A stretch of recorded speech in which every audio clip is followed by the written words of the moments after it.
We begin with the death of rapper and actor DMX. He suffered a heart attack last week and had been on life support for some time. Let's take a look at White Plains Hospital, where the Yonkers native died this morning and where in his final days he was surrounded by families and well-wishers. You can see fans have been gathering and leaving flowers. CBS 2's Jenna DeAngelis has more on his life and legacy in music.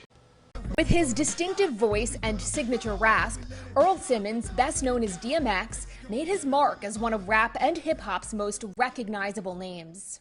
Hit after hit landed him on the top of the music charts through the late 90s and early 2000s. DMX was the first to have his first 5 albums consecutively debut at #1 on Billboard. The Grammy-nominated rapper, part of the Rough Riders hip-hop collective, also starred in movies. Now he wants to be a club owner.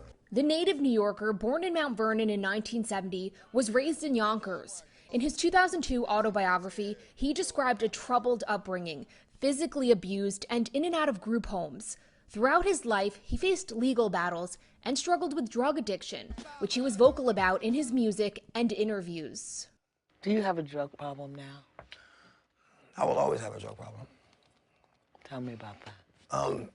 Just because you stop getting high doesn't mean that you don't have the problem, because it's a constant fight every day. From when he was young, music was his outlet, and his music was an escape for fans, especially during the pandemic, taking part in a versus battle with Snoop Dogg in July, which spread on social media. The last time many got to see him perform. What I really want, DMX. After suffering a heart attack last week, DMX was rushed to White Plains Hospital and put on life support. Many gathered there praying for his recovery while honoring the musician.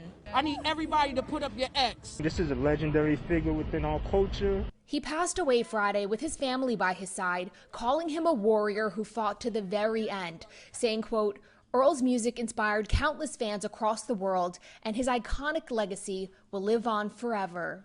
Everything that's happened is God's will. A musician, a man of faith, and a father, gone at 50 years old. Jenna DeAngelis, CBS 2 News.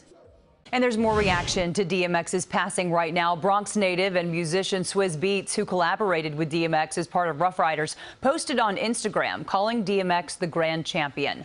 Musician Eve, who also signed with Rough Riders, wrote on Instagram, "I know that you are in the place of peace you deserve." And New York State Senator Andrea Stewart-Cousins tweeted, saying in part, sharing his painful childhood through his music has always kept him connected to Yonkers, along with his visits to the community center, giving back to needy families. And we'll have more on the life of DMX on our website, including a photo gallery of him through the years. It's all on CBSNewYork.com.